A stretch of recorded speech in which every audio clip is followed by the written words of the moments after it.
আসসালামু আলাইকুম এভরিওয়ান, রান্না সমাহারে আপনাদেরকে স্বাগতম। এই তো আজকে দুপুরে লাঞ্চ আসছিল অরিয়েন্ট থেকে। তো অরিয়েন্টের খাবার তো আশা করছি সবাই জানেন, খুবই মজার। অরিয়েন্ট চিনে না এরকম মানুষ খুবই কম যশোরে। তো এই তো খাবারটি ট্রাই করতেছি, আশা করি আপনাদেরও ভালো লাগবে।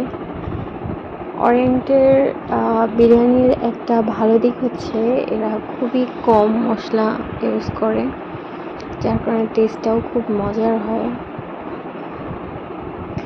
এগুলো খাসির মাংস, 2 পিস খাসির মাংস আর 1 পিস ডিম থাকে একটা ফুল প্লেট বিরিয়ানির প্যাকেটে, আর কিছু পরিমাণে শসা থাকে। Thank you, keep watching.